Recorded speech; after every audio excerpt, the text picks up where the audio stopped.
There is something about over tonifying. So I know in Cantonese culture, we tend to be like, bo, bo, bo, Yeah. like tonify, tonify, tonify. And I'm like, actually not really. Like that can actually have an adverse effect if you're over tonifying. So I would say maybe pull back on that. If you don't know, definitely go see a practitioner. They will do the pulse, see what's happening, with your constitution and give you a recommendation of what you should be doing.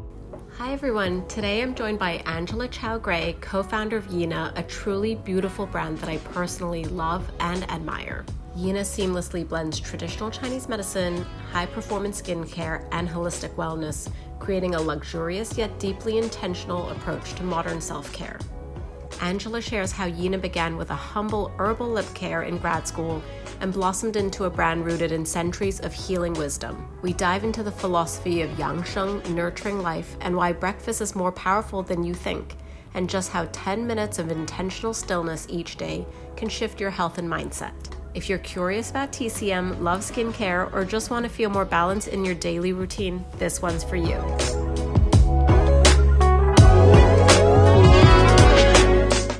Hi, Angela. Thank you so much for joining us today on our podcast. Hi, Steph. How are you?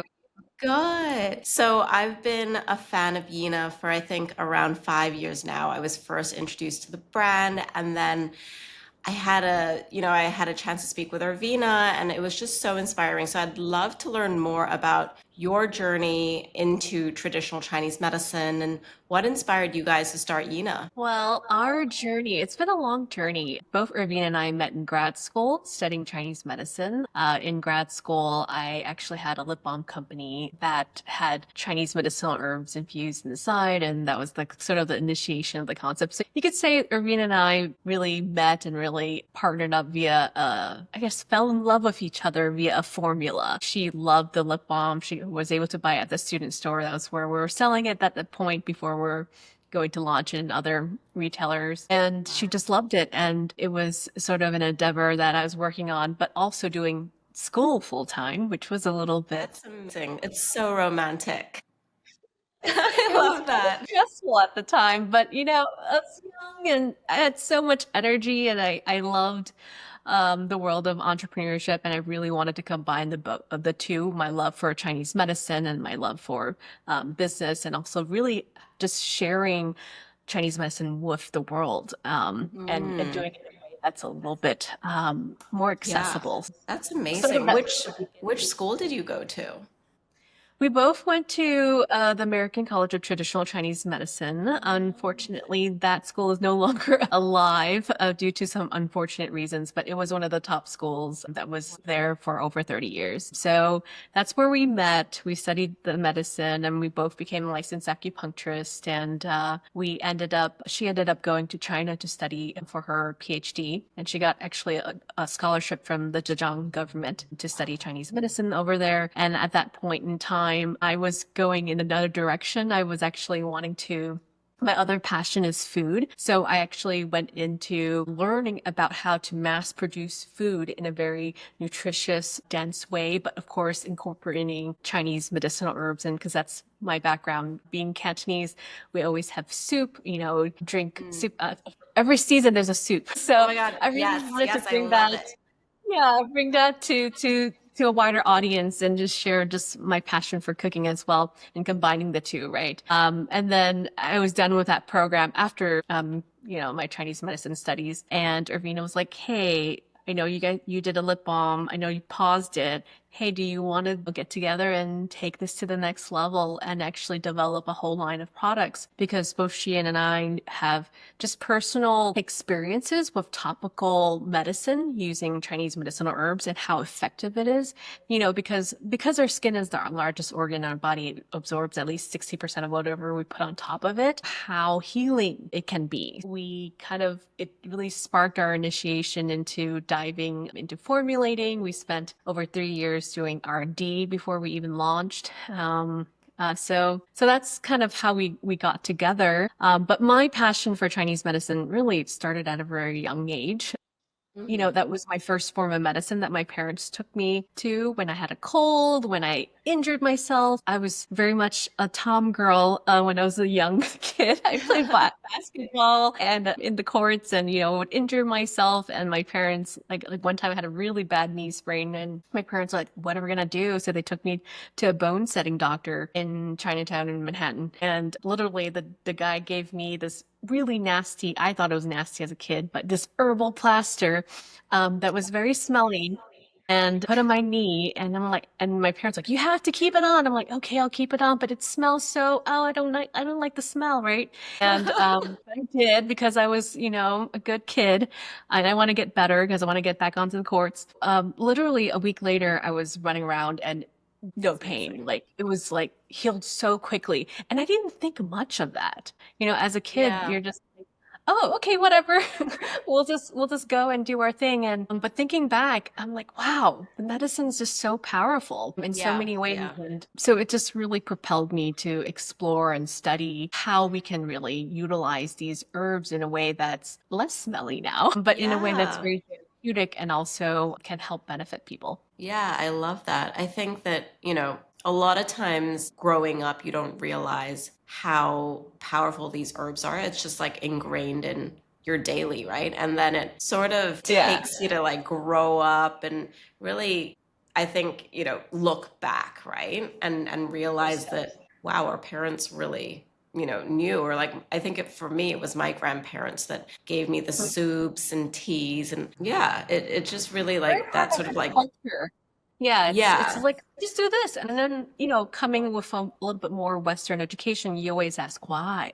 Why do I do Yeah, that? yeah, Why yeah. do I do that? Like this looks like a worm or like a bug or a caterpillar, like and then I remember my parents said, "Oh, it's not." Like it's not. It's just good for you. Just eat it. Yeah, And then me yeah. not knowing better, I just ate it. I'm like, oh, okay. And then as an adult, I realized, yes, it was a caterpillar. That's been taken over by fungi. Yeah. Oh my God. Yeah, totally. So, I mean, for our listeners today, I think that we know TCM very well, but I think for somebody who has less experience with TCM, can you explain it a little bit? And then how do you incorporate it into your daily life in that and some of the principles behind that? Hmm. Yeah, so it's actually very simple. It's the practice of Chinese medicine, or what we call yangsheng in the industry. It's really about taking care of yourselves, like following, eating with the seasons. So, like if things are growing this season, that's what we usually eat. We do movement right now, where we just passed the spring equinox. So it's a really good time to start exercising more, start moving your body more because your chi has been in a sluggish state in the winter time. So in the springtime, you kind of want to have more movement. And then, so it's about balancing your life, right? In all different levels from sleep, eating, sitting, moving. It really is a whole lifestyle and it's not complicated. It's actually a lot of common sense. If we could break it down, like, by the way, you want to sleep before 11 p.m. because, in Western medicine, we've realized that with the circadian rhythm, right? But in Chinese medicine, we've known this for a really long time. We want you to sleep before 11 because you want to be in the deep sleep before the liver gallbladder time, which is the time where we detox. So there's all these principles and concepts that what I've learned, because my other background is also biology, so I learned a lot of Western biology, and then I had to take a break, and then learn Chinese medicine, and then bridge the two and realize, like, oh wow, there's a lot of interconnectedness. There's just a little bit of a language gap in terms Mm, of how things are explained, and with more and more research, modern research, being done, we know so many different things. Like right yeah. now, we're like, "Oh, gut microbiome, it's so important."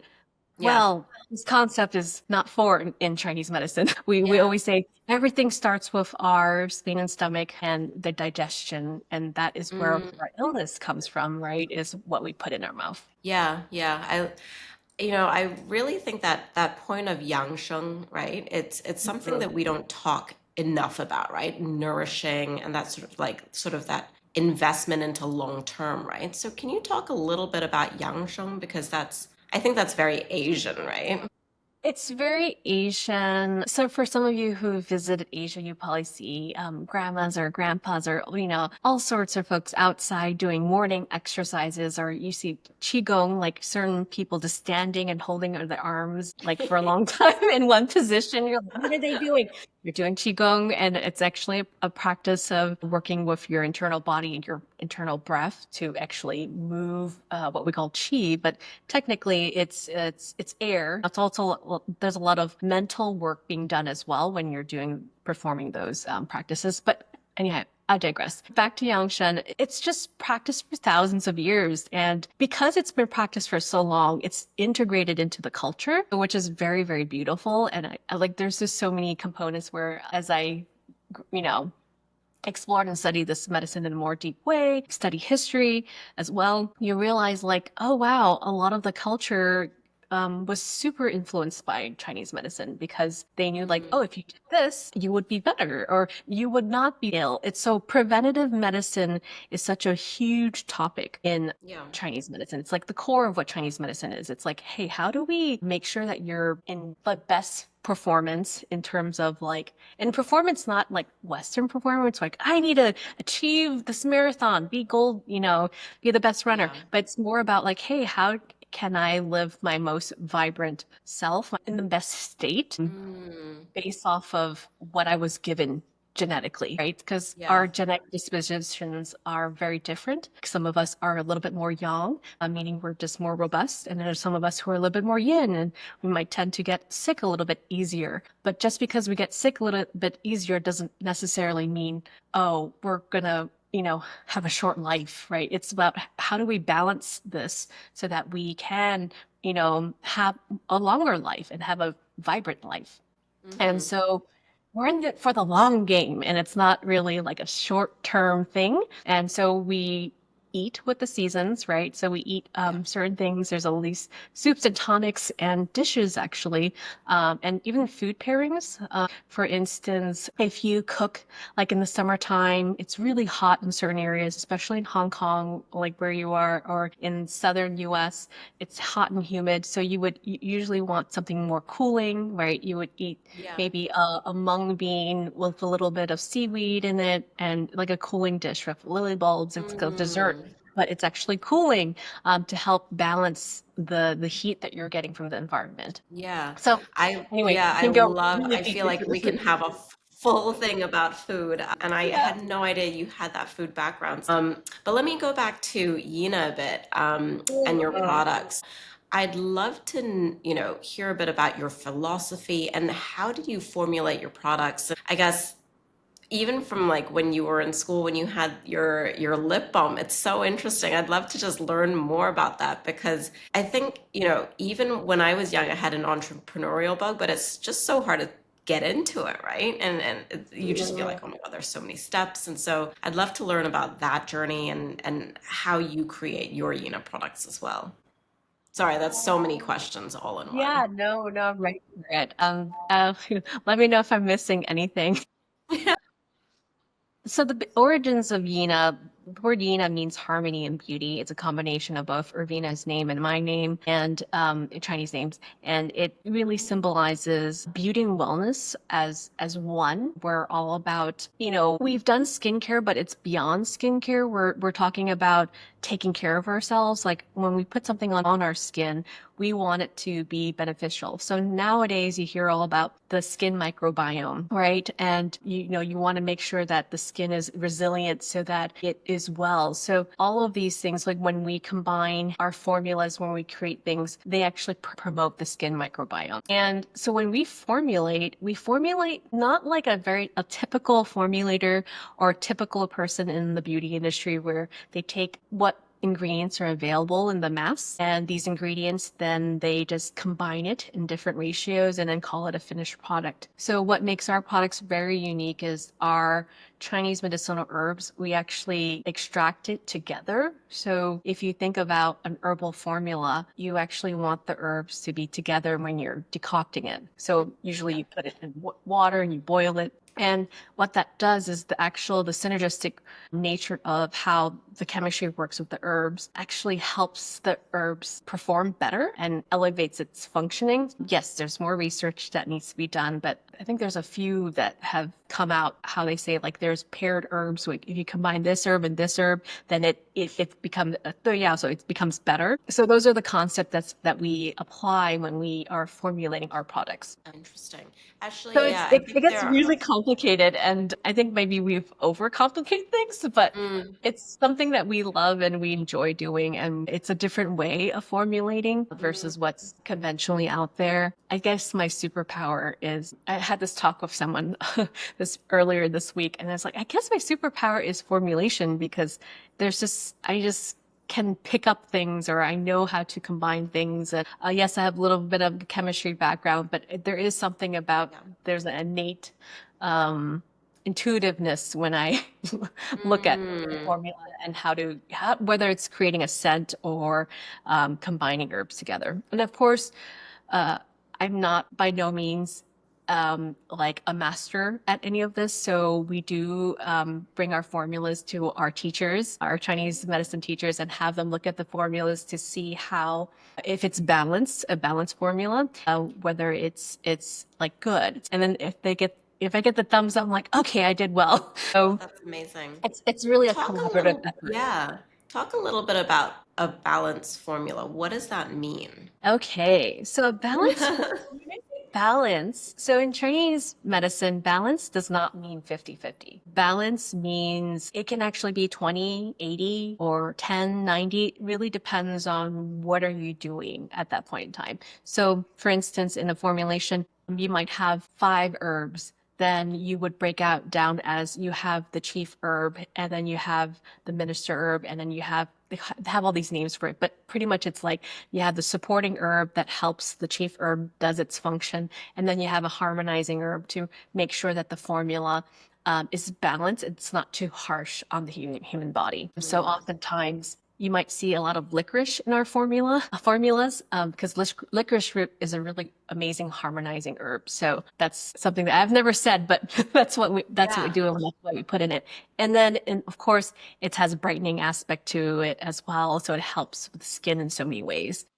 So Hmm. it's multifaceted and functional. Right. And what are some of your favorite herbs? Do you find your favorite herb and then you're like, okay, this is really good for this? And, how do you start? So there's certain herbs, yeah, there's certain herbs that are really, I mean, herbs should be used as a toolbox, right? Yeah. Depending on the season, depending on how you're feeling, so the herbs that we actually put into our formula are herbs that you could take medicinally, ingest as well, of course, in different ratios. But these herbs they work differently. So they all have different functions. So when you go through school, you learn about their functioning, how they influence the various different Chinese medicinal organs in the body, how they pair with each other, what's the function where it's to kind of calm and soothe or clear heat or help nourish and boost. So they all have different functions, and they all fall into different categories. So my favorite herb is dangui, so angelica root. Has such a distinctive scent. And Yeah. because I was exposed to this herb at such a young age, it just brings back so many amazing memories of like my mom making dangui, like the post menses tea that we are Yeah. supposed to drink. And you just smell it. It's wafting through the entire kitchen. And you're like, well, what is that? Can I have some? And of course you're a little kid and they're like, no, you can't have any. Can I have a sip? And they're like, hey, maybe a little bit. You could try, right? So those are just one of my earliest memories that I remember that. That's so funny. My kids know. They're like, can I smell? And they're like, no, I don't want to try. Maybe I just had a love for Chinese medicine at a young age, because I'm like, oh, it smells so good. Like, give it to me. And I think because I need it, I am constitutionally blood deficient. So it's an herb that nourishes blood in Chinese Mm. medicine. So probably was resonating with the herb because I needed it, even at a young Yeah, age. yeah. That's so funny. I think, When people think of skin herbs, they don't think of dangui, right? Like they think of, ginseng, or they think of, so it's quite interesting that that's your favorite herb. Yeah, it's my favorite herb because blood helps skin. So if you don't have blood, you're weak on blood in the sense of blood seen via the lens of Chinese medicine, okay? Not the Western concept of what blood is. So blood in Chinese medicine is really you need blood and qi in order to be alive. And blood is more dynamic. It has, especially in women, it's a huge thing. It's if you don't have enough blood, then you will feel more fatigued. Oftentimes, people who are a little bit more blood deficient are a little bit more anemic. It's just all these different signs, and blood deficiency can lead to many other things. Yeah, that's why it's important to, for me, Dongwei is like a big one because it helps me, but also helps my skin because if you have blood and you have qi, then your skin will be vibrant and glowing. Yeah. Yeah, so it's that really long term, not just like quick fix type of No, thing. and that's why quick fix is called a quick fix because you're just patching over something that's more systemic. It's something Hmm. that we always believe that, it's not believe, but it is true. What's happening internally will reflect on our skin, on what we call shen. So just the clarity of our eyes. Sometimes you might see dark under eye bags or discoloration on the face, and you can tell like something is not functioning properly inside the body. Mm. So there's all these diagnostic tips that we do in Chinese medicine, right? From looking at your face to pulse reading to looking at your tongue to maybe even smelling your breath Mm. or smell on your skin, because some people have a certain smell that kind of radiates depending on certain conditions. So Hmm. it's Yeah. all very fascinating. Yeah, yeah, yeah, yeah, totally. Well, when you first came out with YINA, and I think even today, I feel like in skincare and across everything, right? Not just skincare, sorry, but even in like supplements, traditional Chinese medicine is n- it's less accessible, I found, to something like, Ayurvedic herbs or, Korean herbalism. Like for some reason, TCM is more of a backseat to the Western audience. Do you think that's true? And, have you guys sort of navigated this? Well, it's definitely a difficult topic. I think partially people might have some judgment just when I even say the word Chinese. Mm-hmm. And so when you look at the medicine, it's thousands of years old. Japanese has a branch of Chinese medicine. Koreans have a branch of Chinese medicine. Chinese medicine has been all over. Like even in, it's influenced Vedic as well and in Ayurveda as well. Like it's such a broad medicine that was used in ancient times. So we call it Chinese medicine, but is it really Chinese, like in the Mm-hmm. sense of what we think of as modern day Chinese? I can get into a whole nother talking topic about that, but let's not digress. So back to the way communicating about Chinese medicine, I think it's because of the language, Mm-hmm. because maybe we've chosen when we were translating the Chinese text into English, we chose to use English words that or liver, right? Like the word liver cheese stagnation. They're like, what is that? Like, is something wrong with my liver?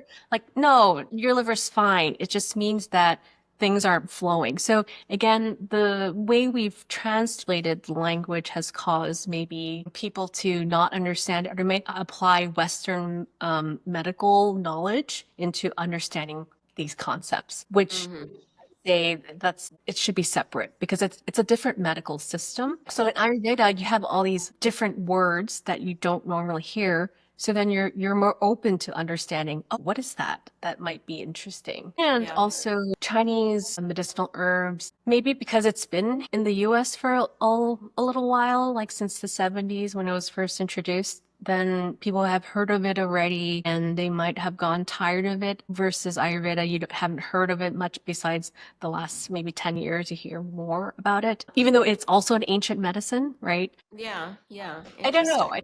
It's an interesting thing, but It's very effective. And I was just talking to someone who had, 5 years of IVF, and she said the last time it worked because she had acupuncture and Chinese medicine, and it really Yeah. helped her.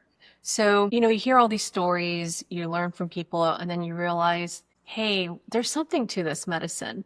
Like even Mm, myself, personally, I was, raised with Chinese medicine, but then I loved Western medicine, was very passionate about biology and yeah. got into plant biology and went deep into that and kind of like shunned a little bit of Chinese medicine until I took one class that was called medical ethnobotany, and that opened my like world to, hey, majority of the world uses what we deem as in the West as alternative medicine as their Yeah. primary form of medicine, right? And then you're like, oh, okay, maybe I've been a little bit maybe prejudiced about it, or like, I should revisit this. So that really re-sparked my journey into diving deeper and understanding more about what Chinese medicine is all about. Yeah, I think that similarly, TCM for me was like my grandparents, but for my parents, because they were educated in the US, they were like, Mhm. oh,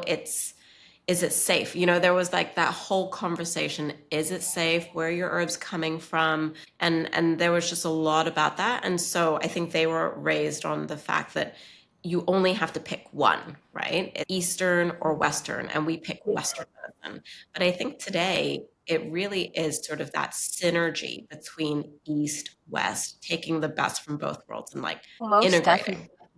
And in hospitals in China, they use both, right? To integrate Mm, both. They actually yeah, use interesting like IV with Chinese medicinal herbs, right? You're like, what? They do that in Asia, or in China, right? And yeah. so it's amazing what's being done right now and how they're using a lot of modern research techniques to further understand these medicines that were used for thousands of years. Yeah, it's beautiful. Yeah, and I think to your point, there's a lot more research being done right now, Mhm. especially on how the herbs are being synergistically Yeah, extracted and how they used. work complementary together. Yeah, yeah, because I think in the Western sense, it's really like this herb performs this way and this herb is but what happens when you fuse it together? How does it complement each other? Yeah. And there's a lot of lack of research actually about how when things are combined together, what happens. Even in food, for instance, right? We have a lot of mixing of different cuisines, different flavors to kind of like create a interesting flavor profile. But is Hmm. it really nutritious for us? Like, will we absorb the nutrients that Yep. comes from flavor combination or, different ingredient combination? So it's going to be really fascinating as science uncovers what's working, what's not working. And I always go back to like, hey, ancient times we were performing science, right? If you think about what is science, it's like, you have an hypothesis, you have an experiment, you observe, right? You take down the results and then you reevaluate and you continue on that path. And so a Yeah. lot of these herbs have actually been used on human beings and they've helped Mm, them. And so there's a lot of, and that's why these ancient medical texts, like they're there because, they wrote down all the observations and what happens. And there's a lot of trial and error, most definitely. So in terms of how they're applied into food, oftentimes that's why it's integrated into the cuisine because we notice that these few herbs are very mild tonics. They're not intense in a sense of like if you overconsume it, it won't be, bad. So a lot of the herbs that we have in our cuisine, in Cantonese cuisine or Chinese cuisine, like you put, where they're using lily bulbs or what mm, is it? A mountain yam or like a dates, right? The jujubes or like the hongcaos, right? Or even the goji berries. Like these are foods that are very mild and you can actually consume. yeah. So, I mean, I love that, we're transitioning and talking about food. What are I your know. Sorry, favorite? that was It has to come back to food.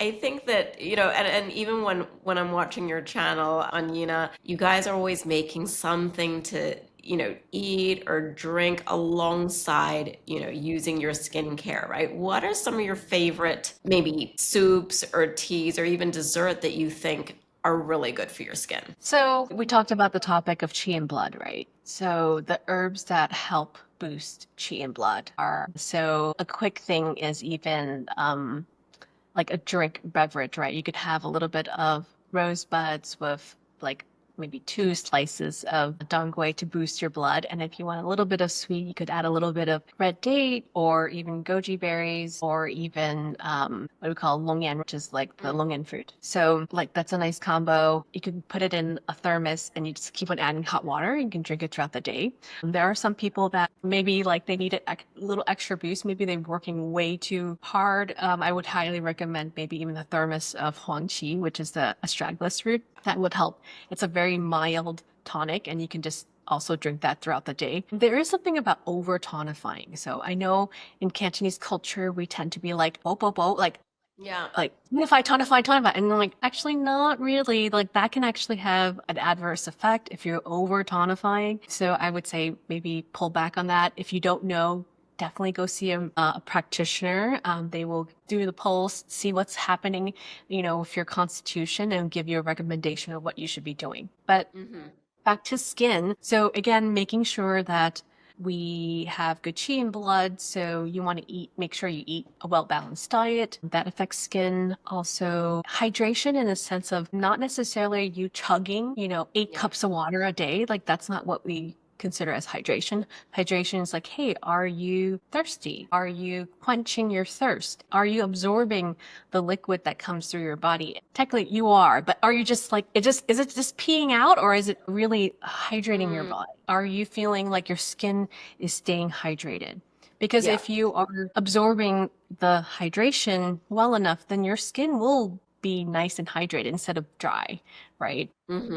So there's so many things, but as you can see on our social media channel, we always talk about various different things, but those are the big ones. And I would say rest, sleep. Sleep is golden. Okay. Yeah. If you don't put anything in your skin, just go to sleep. Sleep is just so important because you're detoxing and you want the full detox.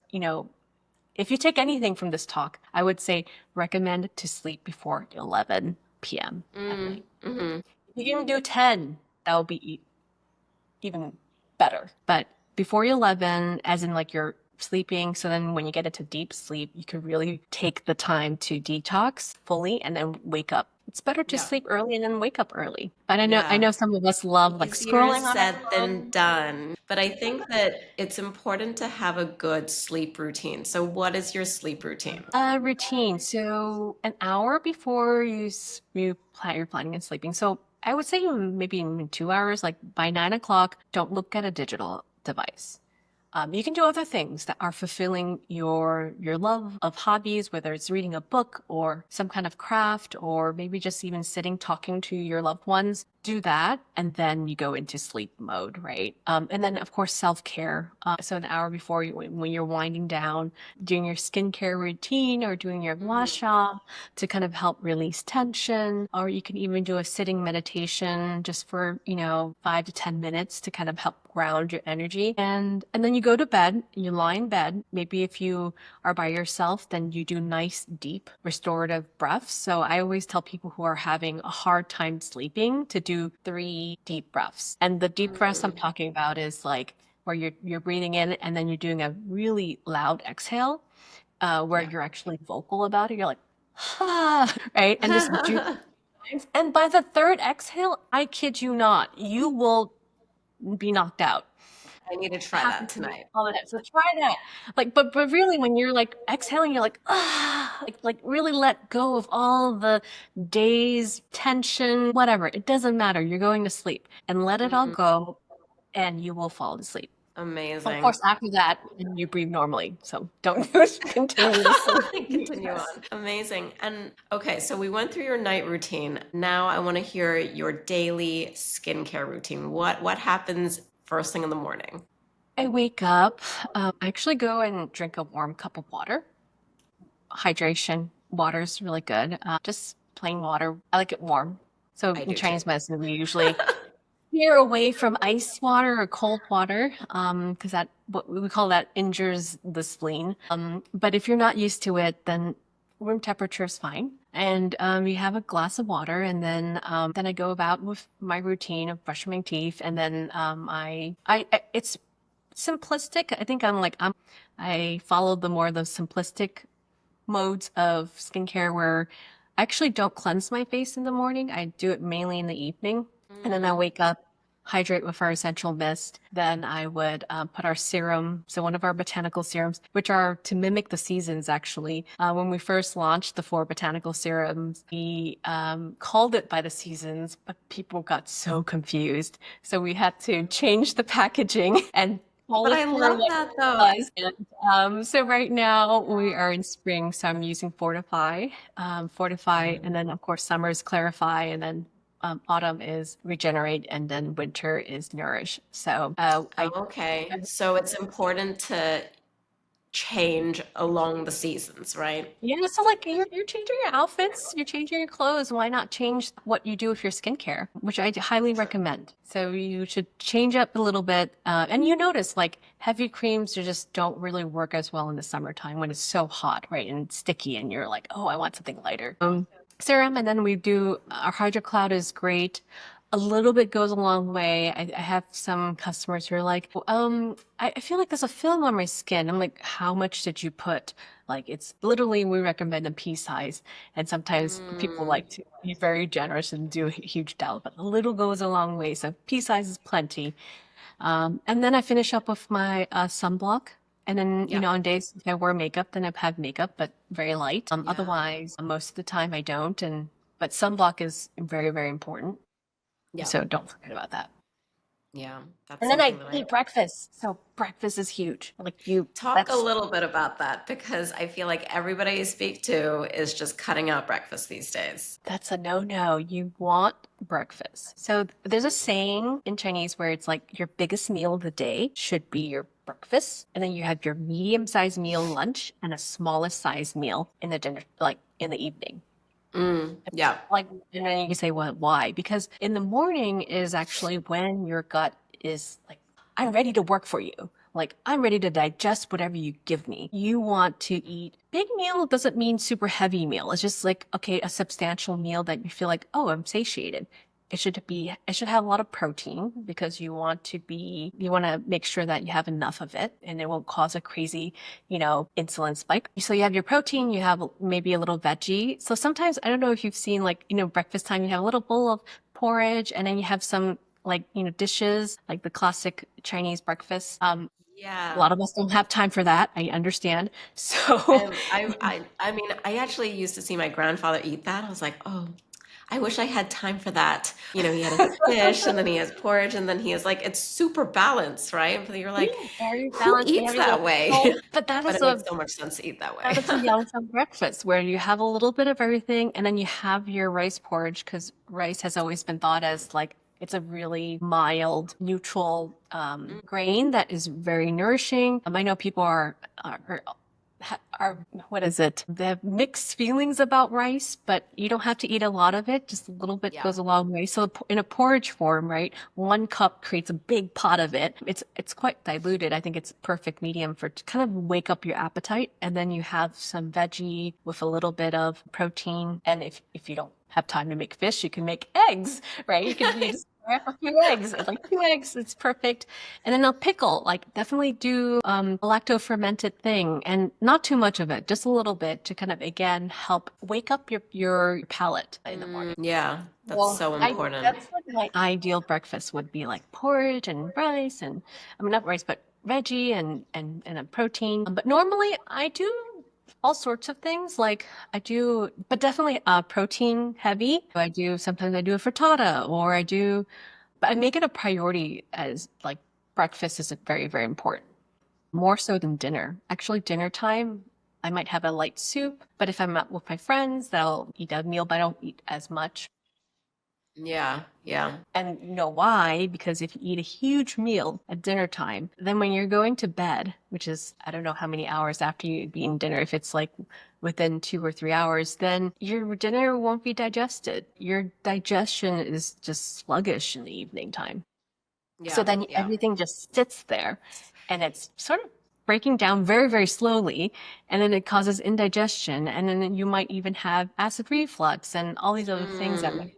So I don't know if you felt it, but like definitely for me, when I have a heavy meal in the evening, I just can't sleep. Yeah, Like I yeah. need to take something to kind of help me break it down, or I go for a walk, which is very helpful too after a meal. Yeah, yeah. I think I'm similar. If I have a really heavy meal, I just can't sleep and it just doesn't feel good going into it. And then you don't feel well rested the next day and you still feel sort of like that heaviness, right? Because your body hasn't had time to really extract all its nutrients and the chi that you're supposed to absorb from it. And then in the morning, you just feel very weighed down. You feel very full. So then you don't eat breakfast because you feel Yeah. still full.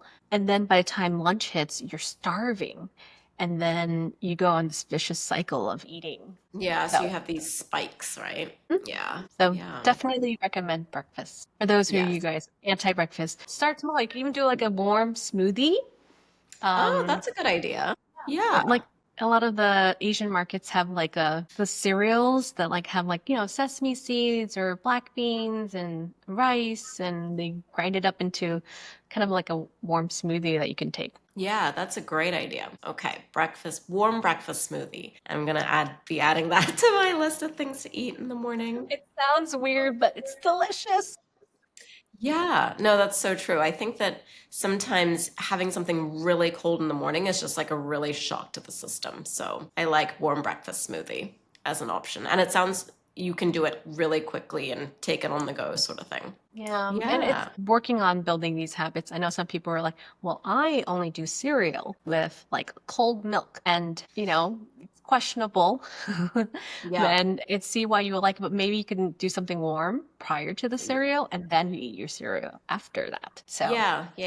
I think it's all a balance, right? Yeah. So, yeah, Angela, I'd love to talk more about sort of looking forward in terms of Yina's developments and things that you're really looking into and sort of, yeah, just looking forward. What do you see for the brand? well, we continue striving to create products that really help benefit people in general. I think for us, that's always been, I think at the heart of it all, both Irvine and I are very much practitioners. Like we really want to help people. And so there's all these products out there. You're like, really? Another skincare product? And Yeah, so there's when so we many all embark, the time, yeah, so right? many already. When we embarked on this journey, we're like, well, we really want to help share what Chinese medicine has to offer, what East Asian medicine has to offer to a wider audience in a way that's understandable, whether it's something topical. We started diving into internal things last year. We launched our TCM collagen gummy, which is, I hope you tried it. If you haven't tried it, I'll send one your way. Super Yeah. delicious. And we just want to inspire people to really have a balanced lifestyle, because I know it's so stressful at times when we're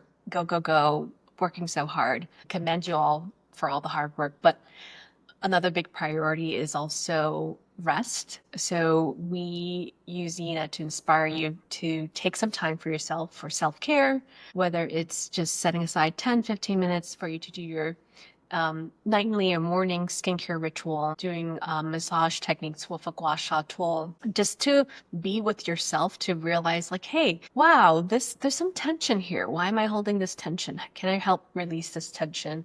To let it go. And by you doing all these little steps, they're little, but they're actually mighty, because over time it becomes a ritual. It's a preventative thing. It becomes like something that is part of you in terms of how you can de-stress, how you can also be healthy, nourish your body, and be in a state of clarity. That's how I see it. Yeah, that makes sense. Yeah, thank you for sharing that. I wanted to close with the question that I ask everybody. What is your secret to looking and feeling your best? I know you've given us so many tips already, so I have given so what's many your tips. I gave you too absolute many tips. favorite? Oh my gosh. No, just kidding. If anyone can take some of these tips and really do it and follow it, please let us know, because it's really a community effort. It's not just a personal journey. So that's what we also want to do at YINA. We're like, hey, we're doing this together. What we share, Irvine and I share online, it's stuff that we do on a daily Yeah. basis. So we're like, it works for us. I hope it works for you. So I mean, my tip is really having just 10 minutes, as I start with 10 minutes. If you don't have 10 minutes, 5 minutes, time in the morning to just sit and not do anything. So that's part of my morning ritual that I forgot to mention, but I, have time where I just sit and you don't do anything and you allow yourself to just focus on your breath, empty your mind. If you can do a little bit longer, that's even better, but 5 to 10 minutes a day. And it really helps you just ground your energy so that you can kind of start your day and not feel like you're flustered and you're constantly, running about. So Yeah. that's something I recommend everyone that they should incorporate into their life. Like 5 to 10 minutes in the morning, just wake up, have a glass of warm water, sit for a few minutes. If you can do some exercises, great. Don't have time, that's okay too. You can do squats in between lunch, but and have a breakfast. That's important. Amazing. Thank you so much for sharing. I'll definitely be incorporating that. And yes, I think that we don't pause enough and give us, have that sort of break between all the noise you get during the day. So I think that is really, really great for our listeners. Pause and have that sort of moment to yourself, especially in the morning, to declutter. So thank you so much for sharing everything with us today. Thanks for having me, and it's thank you for allowing me to share YINA journey and what we have to offer. So we're constantly churning out new things. If you guys, your listeners, have any things they want to hear about from us, let us know. You can check us out at hello@yina.co as an email, or yina.co on Instagram. Amazing. Thank you so much. And I know you just launched your new lip balms, right? I have it here. Oh my gosh. Oh my God, I'm gonna send you amazing. one. It's Amazing. I'm so excited. it's sort of like, this is our kind of like, what is it? What do you call, like coming about around about where Yeah. both maybe call it lip. So this is the evolution of Oh the my lip God, balm over the years, that's and amazing. the new recovery lip treatment. Ooh, I'm a big lip treatment person, so I can't wait to Okay. try it Oh, out. so you'll be a good judge, because it took us a long time to get this right. Because again, we are very picky about what type of lip balm that we wanted to, or treatment that we wanted to create. And it's Yeah. not sticky and it's light. And then also you don't have to keep on reapplying, because sometimes some There's lip balm. some that like you literally are just like this all day long. Yeah. Exactly. So this doesn't do that. You Yeah. two times. That's all you need. Amazing. Well, thank you so much again. Thank you so much, Steph, for having me, and hope everyone picked up some kind of tip, and hopefully they can apply it in their lives. For sure. Thank you. Thanks for hanging out with us on the Nucci podcast. If you enjoyed the episode, we'd love your support.